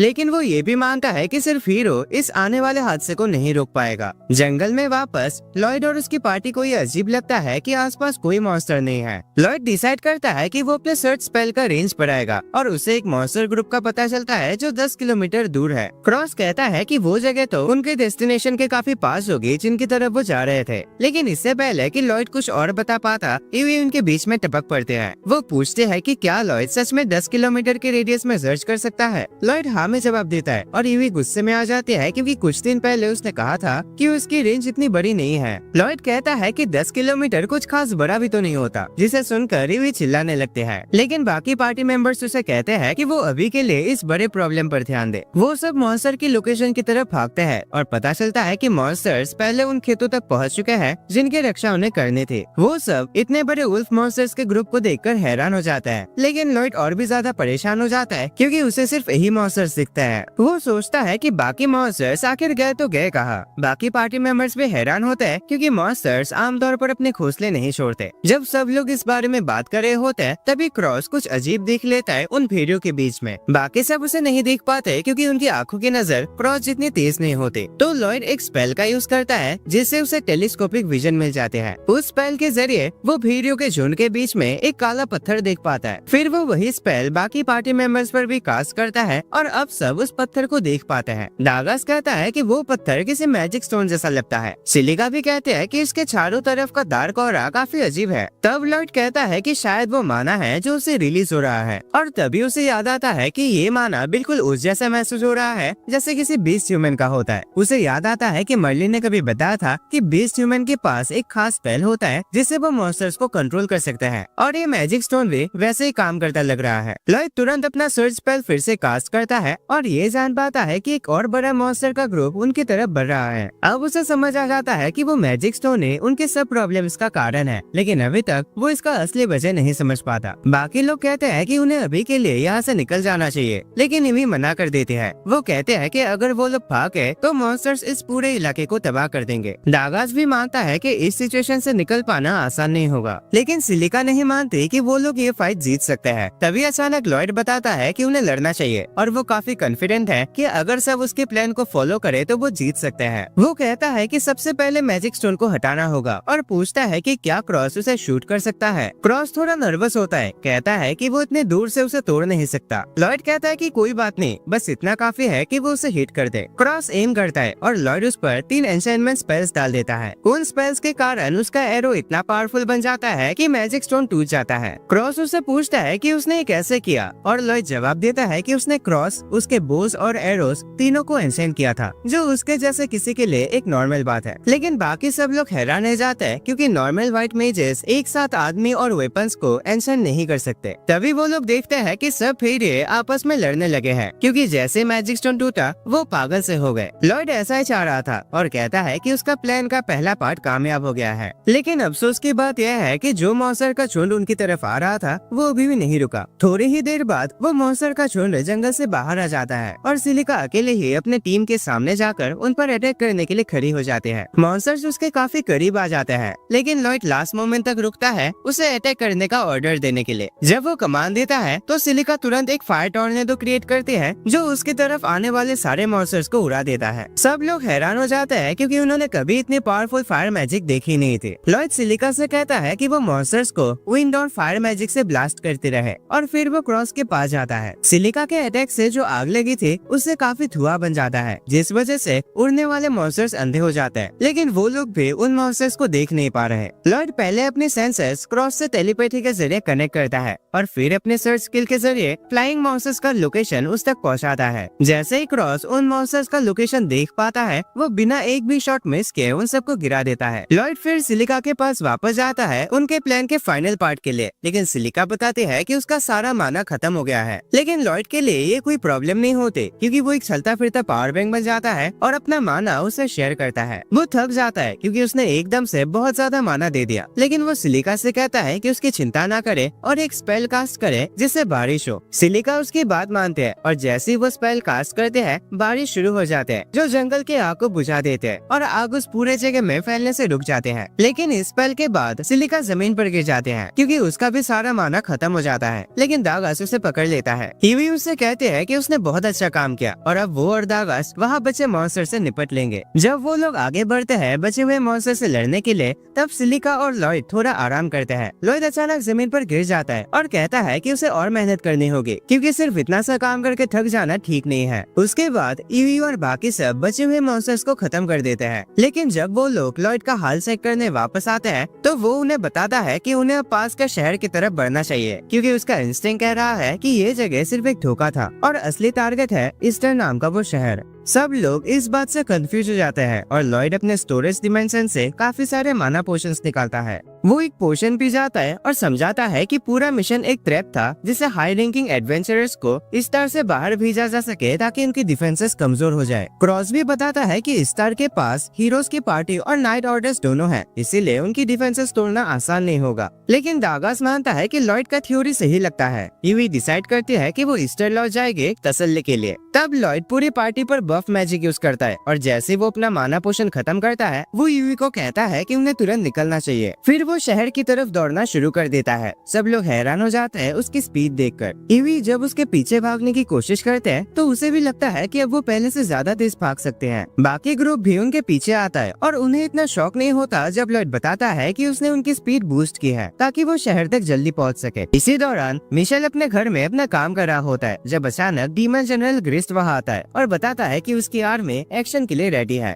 मिशेल ये सुनकर खुश होता है और दोनों डिस्कस करते हैं कि कैसे उनके लिए एक आर्मी को ईस्टर भेजना बहुत आसान रहा बिना किसी के नोटिस के, एक 20 लड़के की पावर्स की वजह से जिसे उन्होंने बंदी बनाया था। मिशेल कहता है कि वो उसकी पावर्स को फ्यूचर में अपने फायदे के लिए यूज करते रहेंगे और ग्रिस्ट ये जिम्मेदारी उस पर छोड़ देता है। दूसरी तरफ लॉयड और बाकी सब लोग ईस्टर की तरफ दौड़ रहे होते हैं और रास्ते में ब्रेक लेकर सांस लेते हैं। उन्हें पूरा भरोसा होता है कि वो इस स्पीड से जल्दी ईस्टर पहुंच जाएंगे। लेकिन सिलिका को टेंशन होती है कि लॉयड शायद थक रहा होगा क्योंकि एन्चेंटमेंट मैजिक मेंटेन करना बहुत मुश्किल होता है। लॉयड कहता है कि ये उन लोगों के लिए मुश्किल है जिनको इसकी आदत नहीं है, लेकिन उसके टीचर ने उससे जबरदस्ती बहुत बार ये करवाया था और इस वजह से उसकी हैबिट बन गई है कि वो एन्चेंटमेंट स्पेल्स लंबे समय तक कास्ट कर सकता है। वो सिलिका को बताता है एक मोमेंट के बारे में जब मर्लिन ने उसे जंगल में छोड़ दिया था और क्योंकि वो मॉन्स्टर्स को हरा नहीं पाया वो सिर्फ भागता रहा। उसने मजबूरन नए और ज्यादा बेहतरीन स्पेल्स डेवलप किए ताकि तेज भागता रह सके। लॉयड कहता है कि वो ट्रेनिंग एक तरह से नरक जैसे थे, लेकिन क्योंकि मर्लिन उसे इस बात पर डांटता था तो उसे लगता था कि शायद वो खुद ही कमजोर था। लॉयड मानता है कि एक नॉर्मल ट्रेनिंग मेथड है, लेकिन सिलिका और यूवी उसे बताती है कि ये बिल्कुल भी नॉर्मल नहीं है। लेकिन लॉयड अपने पागल सोच की वजह से कहता है कि शायद उसकी ट्रेनिंग तो बाकियों से भी कमजोर थी और फैसला करता है कि वो और भी ज्यादा मेहनत करेगा। लड़कियां उसे ये भी नहीं समझा पाती कि वो कितना गलत है। फिर दागास और दूसरे ग्रुप मेंबर्स रिफ्रेश हो जाते हैं और अपनी जर्नी कंटिन्यू करता है। लॉयड उन पर दोबारा बफ मैजिक यूज करता है और अपना सर्च मैजिक भी इस्तेमाल करता है ताकि श्योर हो सके कि आसपास कोई मॉन्स्टर नहीं है। वो फिर से सफर शुरू करता है, लेकिन अचानक लॉयड रुक जाता है जिससे सब लोग उस पर टकरा जाता है। वो उससे पूछते हैं कि उसे क्या प्रॉब्लम है और लॉयड जवाब देता है कि उसकी सर्च स्किल ने कुछ डिटेक्ट किया है, लेकिन वो ना तो इंसान है और ना ही मॉन्स्टर। उसे इस बारे में बुरा सा एहसास हो रहा है, इसीलिए वो सबको कहता है कि वो लोग आगे बढ़ जाए और वो खुद उस चीज को चेक करेगा। लेकिन यूवी उससे कहते हैं कि अगर वो चीज इतनी खतरनाक हुई जिसे वो अकेला हैंडल नहीं कर पाया तो उसे उनकी मदद की जरूरत पड़ेगी। इस बात पर लॉयड भी मान जाता है। जल्दी ही वो लोग एक झोपड़ी तक पहुंच जाते हैं और अब लॉयड श्योर होता है कि उसे अंदर डीमंस की प्रेजेंस महसूस हो रही है। पार्टी ये सुनकर शॉक हो जाता है क्योंकि डीमंस पहाड़ों के दूसरे साइड होता है, यहाँ नहीं। लॉयड कहता है कि डीमंस को ह्यूमन टेरिटोरी पर आना मना है, इसीलिए उन्हें यहाँ नहीं होना चाहिए। लेकिन बाकी सब उसे याद दिलाते हैं कि डीमंस पिछले कुछ सालों से उस नियम को इग्नोर करके ह्यूमंस पर अटैक कर रहे हैं। वो लॉयड से पूछते हैं कि वो ऐसा क्यों बिहेव कर रहा है जैसे उसे ये सब पता ही ना हो। तब लॉयड बताता है कि उसे अपने बचपन की कोई यादें नहीं है क्योंकि उसे वार खत्म होते ही अडॉप्ट कर लिया गया था। ये सुनकर सबको टेंशन होती है कि शायद उन्होंने उसकी बुरी यादें ट्रिगर कर दी, लेकिन लॉयड उन्हें तसल्ली देता है कि वो बिल्कुल ठीक है। क्रॉस कहता है कि उन्हें शहर लौटकर तुरंत नाइट्स को ये बात रिपोर्ट करनी चाहिए, लेकिन लॉयड कहता है कि पहले उन्हें और इन्फॉर्मेशन इकट्ठा करनी चाहिए। उसे डीमन से वही एनर्जी महसूस होती है जो उन्हें पहले ब्लैक मैजिक स्टोन से महसूस हुई थी और ये सुनकर सब अलर्ट हो जाता है। लॉयड कहता है कि अगर ये डीमंस सच में स्टार पर अटैक करने की प्लानिंग कर रहे हैं तो उनकी इन्वेस्टिगेशन और भी इम्पोर्टेंट हो जाते हैं। यूवी इस बात पर एग्री करते हैं क्योंकि अगर उन्होंने कुछ नहीं किया तो स्टार खतरे में पड़ सकता है और सब उसकी बात से सहमत होते हैं। वो घर के पास पहुंच जाता है लेकिन अंदर कोई नहीं होता, तो लॉयड दोबारा अपने सर्च स्किल यूज करता है और पता लगाता है कि डीमंस घर के नीचे जमीन के अंदर है। दागास कहता है कि उन्हें एंट्रेंस ढूंढना चाहिए, लेकिन लॉयड फैसला करता है कि वो कुछ अलग करेंगे। वो सिलिका को अर्थ मैजिक यूज करने के लिए कहता है, लेकिन उससे पहले वो सबको बफ करता है। फिर सिलिका जमीन में एक सैंड पिट बनाते हैं जिसे अंडरग्राउंड टनल के छत गिर जाते हैं और अंदर रिचुअल कर रहे डीमंस नीचे दब जाते हैं। डीमंस खुद की जान बचाने के लिए इधर उधर भागते हैं और तभी यूवी तुरंत जंप करके एक डीमन को गले से पकड़ लेते हैं। वो पूछता पूछती है कि डीमंस राज्य के इस साइड क्या कर रहे हैं। तभी एक और डीमन अपना मैजिक यूज करके वो टुकड़े उन पर फेंक देता है। यूवी आसानी से उन सबको रोक देती है और उसके बाद क्रॉस एक डीमन को शूट कर देता है, जबकि एक डीमन वहाँ से निकल भागता है। डीमन उन पत्थरों के पीछे छुप जाता है, लेकिन सिलिका फिर अपनी स्किल यूज करते हैं और पत्थरों को धूल में बदल देते हैं, जिससे वो वापस दिखाई देता है। वो उन पर अटैक करने की कोशिश करता है, लेकिन दागास उनका अटैक ब्लॉक कर देता है और मजबूरन वो भाग जाता है। एक डीमन कमरे से भाग जाता है और जब यूवी उसका पीछा करने की कोशिश करते हैं तब वो दरवाजे खोल नहीं पाते। दो और डीमन उस पर अचानक हमला करने की कोशिश करता है, लेकिन क्रॉस उनके कपड़ों को जमीन में पिन कर देता है, जिससे यूवी के लिए उन्हें गिराना आसान हो जाता है। इस तरह वो 3 डीमंस को हरा देता है और फिर दौड़कर आखिरी डीमन को पकड़ने की कोशिश करता है, जो एक 20 लड़की को ककोन में बंद कर लेता है और उसे साथ ले जाता है। तभी लॉयड और बाकी लोग वहाँ पहुँच जाते हैं और वो फैसला करते हैं कि वो उस डीमन का पीछा करेंगे। यूवी और क्रॉस सबसे पहले उस तक पहुँचते हैं और वो तय करते हैं कि उसे दोनों तरफ से घेर लेंगे, जबकि लॉयड और बाकी लोग थोड़ी देर से सरफेस पर आते हैं। लॉयड ककोन से एक बहुत तेज मैजिक सिग्नल महसूस करता है और अपने दोस्तों से कहता है कि इसे किसी भी कीमत पर पकड़ना होगा। जल्दी ही यूवी डीमन का रास्ता काट देते हैं और डीमन समझ जाता है कि वो चारों तरफ से घेरा गया है। लॉयड उससे कहता है कि सरेंडर कर लो, क्योंकि उन्हें उससे कुछ सवाल पूछना है, लेकिन डीमन लड़ने का फैसला करता है। वो एक मैजिक सर्कल बनाता है अटैक करने के लिए, लेकिन लॉयड तुरंत रिएक्ट करता है और अपने दोस्तों के सामने शील्ड्स बना देता है, जिससे मैजिक अटैक वापस पलट कर डीमन पर लग जाता है। डीमन उस अटैक से गिर जाता है और लॉयड तुरंत ककून को नीचे लाकर 20 लड़की को आजाद कर देता है। वो उसे वापस झोपड़े में ले जाता है और लॉयड फैसला करता है कि उसे हील करेगा, क्योंकि अब वही एक है जो उन्हें कुछ बता सकते हैं, क्योंकि अब सारे डीमंस मर चुके हैं। ईवी और सिलिका उसके हीलिंग मैजिक देखकर इम्प्रेस हो जाते हैं, क्योंकि वो बहुत जल्दी असर करने लगते हैं। लॉयड उन्हें बताता है कि उसने स्पेल में कुछ एडजस्टमेंट किया है। ये सुनकर दोनों हैरान हो जाते हैं, क्योंकि स्पेल्स को बदलना आसान नहीं होता। लेकिन लॉयड उन्हें बताता है कि उसकी टीचर अक्सर उसे फोर्स करती थी नए स्पेल्स बनाने में हेल्प करने के लिए, इसीलिए उसके लिए कोई बड़ी बात नहीं है। लड़कियां फिर से उसके मास्टर के बारे में क्यूरियस हो जाते हैं, लेकिन लॉयड कहता है कि वो बस एक अजीब सी इंसान है। तभी 20 लड़के होश में आते हैं और ईवी तुरंत उसके ऊपर बैठकर उससे सवालों की बारिश करने लगते हैं। लड़की घबराहट में बताते हैं कि उसका नाम क्लेयर है, लेकिन ईवी गलत सुन लेते हैं और जो भी सुनाई देता है वो उसी को एक्सेप्ट कर लेते हैं। ईवी फिर उससे पूछते हैं कि उसे डीमस ने क्यों पकड़ लिया था, और क्लेयर जवाब देने में हिचकिचाते हैं। तब लॉयड उसे बताता है कि वो एडवेंचरर्स है जिन्होंने उसे बचाया है। फिर वो कहता है कि उसने सुना है कुछ 20 लोग मैजिक का इस्तेमाल करके मॉन्स्टर को कंट्रोल कर सकते हैं, और पूछता है कि क्या ये उसी की एबिलिटी थी जिसने खेतों में मॉन्स्टर को कंट्रोल किया था। क्लेयर ये बात मान जाते हैं और लॉयड को बताते हैं कि डीमस ने उसे करने पर मजबूर किया था। अब जब सारे सबूत उनके सामने होते हैं तो लॉयड और बाकी लोग श्योर हो जाते हैं कि डीमंस मॉन्स्टर्स को इस स्टार पर अटैक करने भेजना चाहते हैं, क्योंकि वो पूरे किंगडम का गेटवे है। वो तुरंत वापस जाने का फैसला करते हैं ताकि उसे प्रोटेक्ट कर सके, और क्लेयर को भी साथ ले जाते हैं। जब वो रास्ते में ब्रेक लेते हैं, लॉयड एक बहुत बड़ी मॉन्स्टर की सेना को शहर की तरफ आता महसूस करता है और उनके पीछे एक और भी बड़ी आर्मी होती है। उसे डर लगता है कि वो सबको अकेले नहीं हरा पाएंगे, इसीलिए वो एक मुश्किल फैसला लेता है। वो यूवी और बाकी सबसे कहता है कि तुरंत शहर में जाकर नाइट्स को वार्न करे, जबकि वो क्लेयर के साथ रुकेगा उसकी पावर का इस्तेमाल करके मॉन्स्टर्स को रोकने के लिए। दूसरी तरफ शहर में लॉयड का पहला पार्टी लीडर हीरो एलन एक और प्रॉब्लम में परेशान था। उसे अब तक एक भी व्हाइट मेज नहीं मिला जो लॉयड की जगह ले सके, क्योंकि वो हर कैंडिडेट को सिर्फ उनके रेज्यूमे देखकर रिजेक्ट कर देता था। पार्टी के लड़कियां घबरा कर कहते हैं कि सबसे बेस्ट कैंडिडेट भी एक टाइम पे सिर्फ 2 एन्चेंटमेंट स्पेल कास्ट कर पाता है। रीना कहते हैं कि शायद लॉयड स्पेशल था, लेकिन एलन उसकी बात पे उसका मजाक उड़ाता है और कहता है कि उस बेवकूफ के बारे में सोचना ही गलत है। तभी एक नाइट कमरे में आता है और एलन को बताता है कि उसके पास एक अर्जेंट मैसेज है। वो रिपोर्ट देता है कि फॉरेस्ट पेट्रोल यूनिट ने एक बड़ा सा मॉन्स्टर आर्मी स्पॉट किया है जो उनकी तरफ आ रही है, और उन्हें तुरंत हीरो की मदद चाहिए। एलन और उसकी पार्टी ये सुनकर शॉक हो जाता है, लेकिन एलन रिक्वेस्ट एक्सेप्ट कर लेता है। नाइट खुश हो जाता है और तुरंत चला जाता है ताकि एक गुड न्यूज बाकी नाइट्स तक पहुंचा सके। उसके जाने के बाद लड़कियां एलन से पूछते हैं कि क्या वो बिना एक व्हाइट मैच के इतनी बड़ी मॉन्स्टर आर्मी से लड़ सकते हैं। एलन जवाब देता है कि ये किंगडम की डायरेक्ट रिक्वेस्ट है और उन्हें इसे एक्सेप्ट करना चाहिए ताकि उनके नाम पर अच्छे पॉइंट्स बने, और इन सब से भी ज्यादा उसे दुनिया को दिखाना है कि वो अभी भी स्ट्रॉन्ग है, चाहे उसके टीम में एक बेकार सपोर्ट मैच ना हो। दूसरी तरफ लॉयड और क्लेयर एक पहाड़ तक पहुंच जाते हैं, जहां से उन्हें एक और मॉन्स्टर का झुंड दिखाई देता है जो स्तर की तरफ जा रहे मॉन्स्टर से भी ज्यादा बड़ा होता है। लॉयड पैनिक हो जाता है और रियलाइज करता है कि अगर दोनों मॉन्स्टर ग्रुप्स मिल गए तो शहर का काम खत्म है। वो कहता है कि इन सबको यहीं पर ही रोकना होगा। क्लेयर उससे पूछते है कि क्या इन मॉन्स्टर्स को बिना मारे रोका जा सकता है।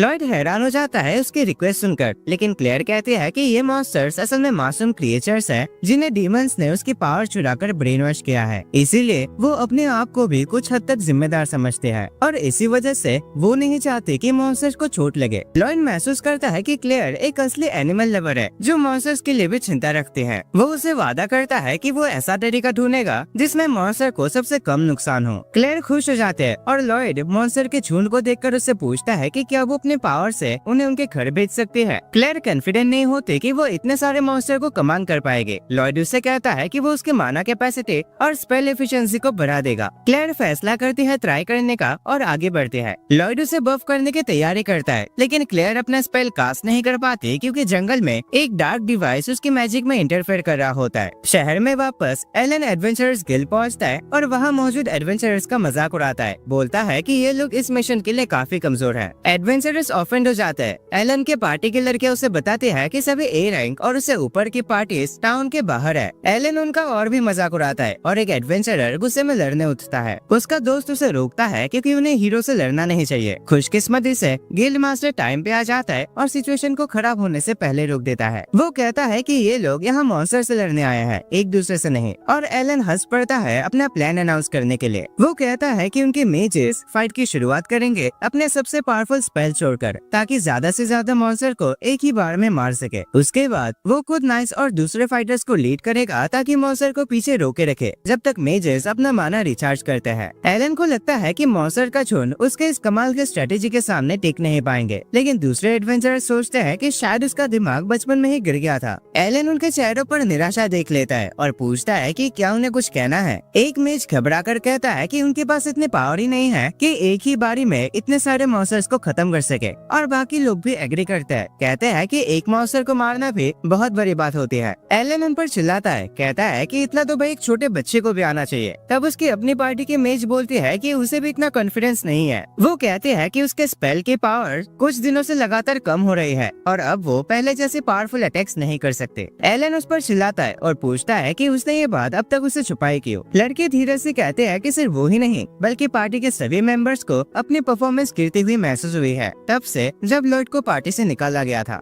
एलन ये सुनकर अपना गुस्सा खो देता है और कहता है कि उन्होंने उससे इतने दिन चुप रहकर धोखा क्यों दिया। रीना जवाब देती है कि उन्होंने उसे धोखा नहीं दिया, बल्कि एलन खुद ही इतना आलस में डूब गया था जब से वो हीरो बना था। इस वजह से और भी बेइज्जती की बात है कि उसे अपने ताकत में बदलाव तक महसूस नहीं हुआ। ये सुनकर फिर हैरान रह जाते हैं कि एलन ट्रेनिंग ही नहीं कर रहा था। एलन गुस्से में रीना को इंसल्ट करता है और उसे मारने की कोशिश करता है, लेकिन रीना आसानी से उसके हमले को ब्लॉक कर देती है, जिससे एलन की इज्जत और भी गिर जाती है सबके सामने। शर्म के मारे वो भाग जाता है और उसके लड़कियां उसके पीछे चले जाते हैं, पर रीना वहीं रुकती है। दूसरे एडवेंचरर्स पैनिक कर जाते हैं कि अगर हीरो इतना कमजोर है तो वो मॉन्स्टर के खिलाफ जीत नहीं सकते, लेकिन रीना उन्हें शांत करते हैं और कहते हैं कि अब वो खुद कमान लेंगे। वो अनाउंस करते हैं कि अब वो एलन की पार्टी छोड़ रही है क्योंकि एलन अब हीरो के लायक नहीं रहा और अब वो सबके साथ मिलकर लड़ेंगे। ये सुनकर सब एडवेंचरर्स को सुकून मिलता है और रीना कहते हैं कि उनके जीतने का सबसे बड़ा चांस है एक व्हाइट मेज को ढूंढना जिसका नाम लॉयड है। उधर दूसरी तरफ लॉयड और क्लेयर एक ब्लैक मैजिक स्टोन ढूंढ लेते हैं जो उसके स्पेल्स को ब्लॉक कर रहा था। लॉयड उससे कहता है कि उन्होंने ये मैजिक स्टोन एक और जगह पर भी पाया था और यही मॉन्स्टर्स को कंट्रोल कर रहा है। वो कहता है कि उन्हें इसे तोड़ना होगा। क्लेयर कहते हैं कि जरूर आसपास और भी मैजिक स्टोन्स है क्योंकि इतने बड़े झुंड को सिर्फ एक से कंट्रोल करना मुमकिन नहीं है।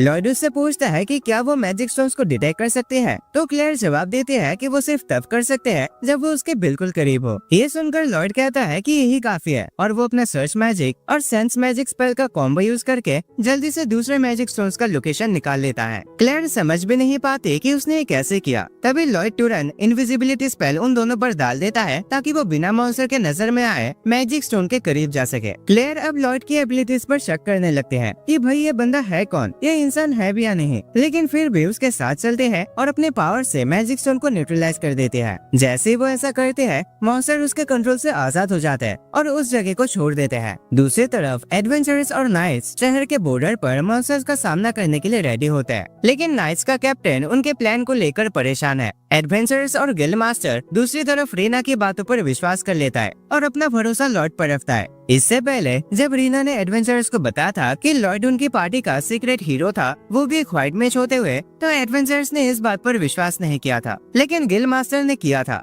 और उसने रीना को कहा था कि इस बार वो लॉयड की मदद नहीं ले पाएंगे क्योंकि वो शहर से बाहर एक क्वेस्ट पर गया है और 1 हफ्ते के बाद ही लौट पाएगा। रीना ये सुनकर हैरान रह जाते हैं, लेकिन उसने तुरंत कैलकुलेट किया था कि लॉयड अपना सफर कम कर सकता है। उसने सबसे कहा था कि अपनी जान लॉयड के लौटने पर दावा लगा दो, और अब जब सबने वो फैसला ले ही लिया था तो गिल्ड मास्टर को टेंशन लेने का कोई पॉइंट नहीं लगता। तभी मॉन्स्टर का झुंड उनके पास आ जाता है और रीना आर्चर्स और मेजेस को अटैक शुरू करने का ऑर्डर देती है। ये हमले मॉन्स्टर की फॉर्मेशन को कमजोर कर देते हैं और जैसे वो इलाके में घुसता है, भयंकर पानी के लहरें उन्हें बाहर ले जाते हैं, जिससे लॉयड और उसकी पार्टी के लौटने के लिए और ज्यादा टाइम मिल जाता है। जल्दी ही रात हो जाते हैं और ईवी का ग्रुप ब्रेक लेता है, ये आशा रखते हुए कि वो जल्दी से स्टार पहुंचकर लॉयड को सपोर्ट कर पाएंगे। उधर लॉयड और क्लेयर भी आखिरी मैजिक स्टोन तक पहुंच जाते हैं और उसे न्यूट्रलाइज कर देते हैं। दोनों खुश होते हैं कि अब सारे मॉन्स्टर्स आजाद हो गए हैं, लेकिन जैसे ही मॉन्स्टर्स आजाद होते हैं, पैंथर्स और वुल्व्स एक दूसरे से लड़ना शुरू कर देते हैं।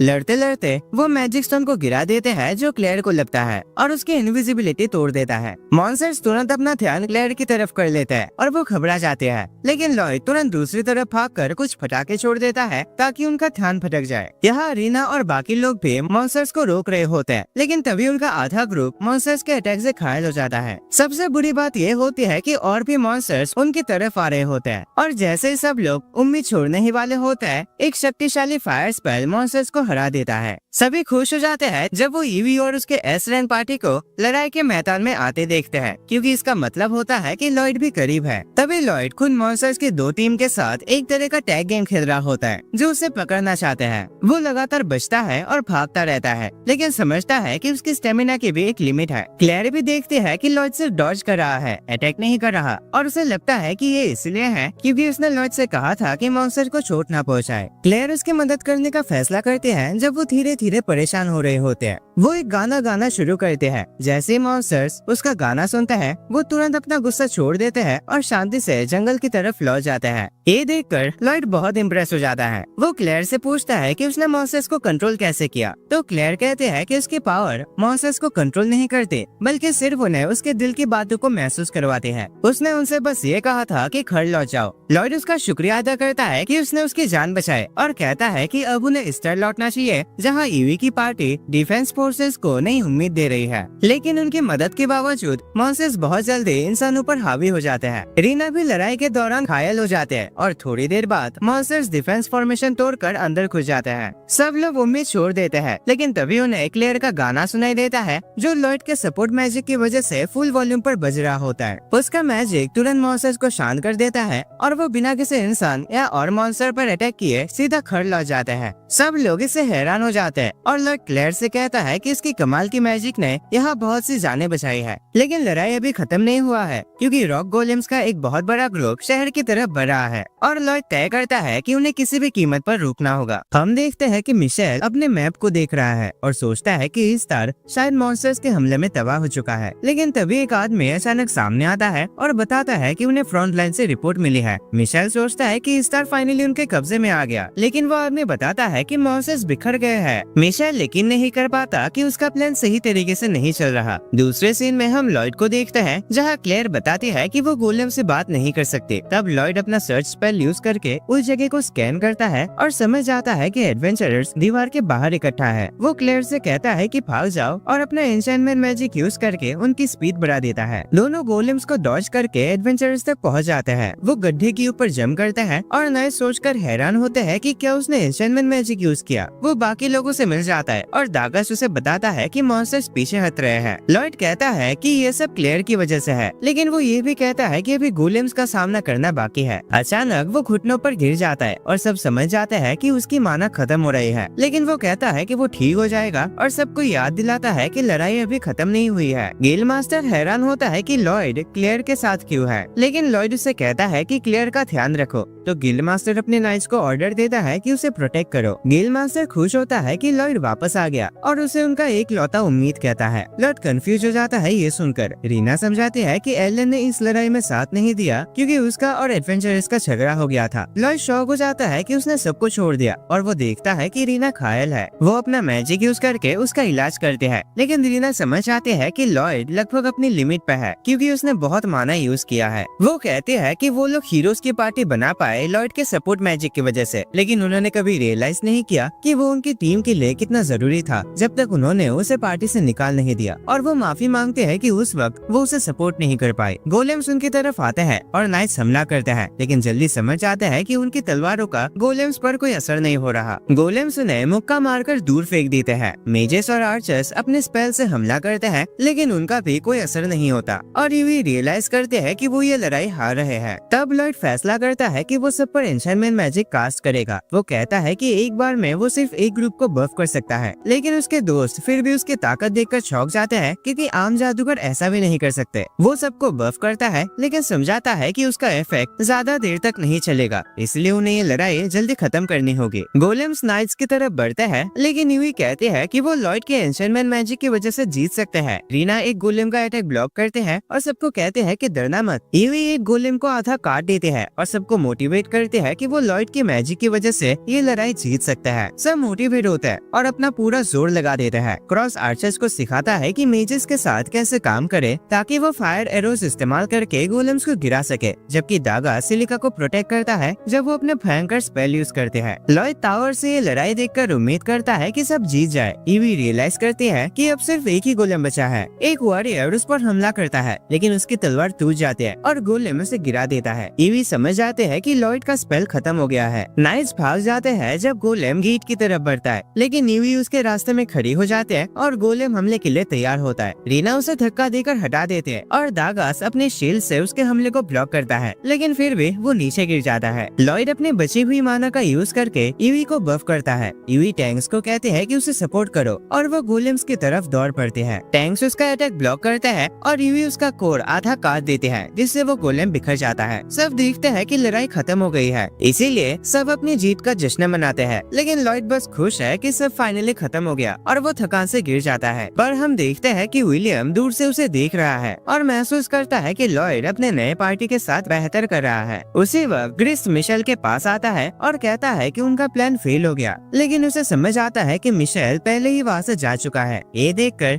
ग्रिस गुस्से से पूरे कमरे को तोड़ फोड़ देता है और मिशेल को उनकी हार के लिए जिम्मेदार ठहराता है। वो कहता है कि वो उस आदमी को मार डालेगा जिसने उसके प्लान्स बिगाड़ दिए। दूसरी तरफ हम लॉयड को देखते हैं जो एक होटल में उठता है। ईवी उसे बताती है कि वो पूरा दिन सोता रहा, पर लॉयड सोचता है कि वो इसीलिए गिर गया क्योंकि वो अभी तक काफी स्ट्रॉन्ग नहीं है, लेकिन ईवी उसे कहते हैं कि वो उसके साथ चले। फिर वो उसे वो लोग दिखाते हैं जिनको उसने बचाया था। सब उसे अपना रक्षक बुलाते हैं, लेकिन लॉयड अचानक डर की वजह से दरवाजा बंद कर देता है और कहता है कि वहाँ बहुत ज्यादा लोग हैं। ईवी उसे कहते हैं कि बाहर जाओ क्योंकि सब तुमसे मिलना चाहते हैं, लेकिन लॉयड खिड़की से जंप मार के चुपके से वहाँ से निकल जाता है। फिर विलियम मर्लिन के घर आता है जहाँ उसके टीममेट्स थॉर और लिली बैठे होते हैं। लिली उसे फैंटम अल्केमिस्ट बुलाती है क्योंकि उसे पता है कि वो पोशंस बना रहा था, लेकिन विलियम कहता है कि वो भी इंफॉर्मेशन इकट्ठा करने पे ज्यादा फोकस कर रहा है और वो मर्लिन को बताता है कि लॉयड को हीरोज की पार्टी से निकाल दिया गया था, लेकिन वो कहता है कि टेंशन मत लो क्योंकि अब वो एक एस रैंक टीम का मेंबर है। और विलियम ये भी मेंशन करता है कि उसने अभी तक लॉयड से बात नहीं की है, लेकिन उसे पता है कि लॉयड अपने एबिलिटीज पे कॉन्फिडेंट नहीं है। विलियम समझाता है कि लॉयड को खुद समझ नहीं है कि वो कितना ताकतवर है और मर्लिन जानते हैं कि उसकी वजह से लॉयड में कॉन्फिडेंस की कमी है, लेकिन वो ये भी कहते हैं कि वो नहीं चाहते कि लॉयड उसके जैसे गलतियां दोबारा करे। दूसरी तरफ लॉयड सोच रहा होता है कि शहर के सब लोग उसका पीछा क्यों कर रहे हैं। उसके दोस्त उसे कहते हैं कि सब उसका शुक्रिया करना चाहता है क्योंकि उसने शहर को बचाया, पर लॉयड सोचता है कि उसने फाइट के दौरान तो ज्यादा कुछ नहीं किया, लेकिन उसके दोस्त उसे कहता है कि उसे अपने आप पर ज्यादा कॉन्फिडेंस रखना चाहिए। तब वो फैसला करता है कि सबके सामने जाएगा। सब उसके लिए चीयर करते हैं, लेकिन लॉयड सोचता है कि उन्हें नाइट्स और एडवेंचरर्स के लिए चीयर करना चाहिए था क्योंकि असल में मॉन्स्टर से लड़ने वाले वो थे। लेकिन सब समझते हैं कि लॉयड ने ही उन्हें बफ किया था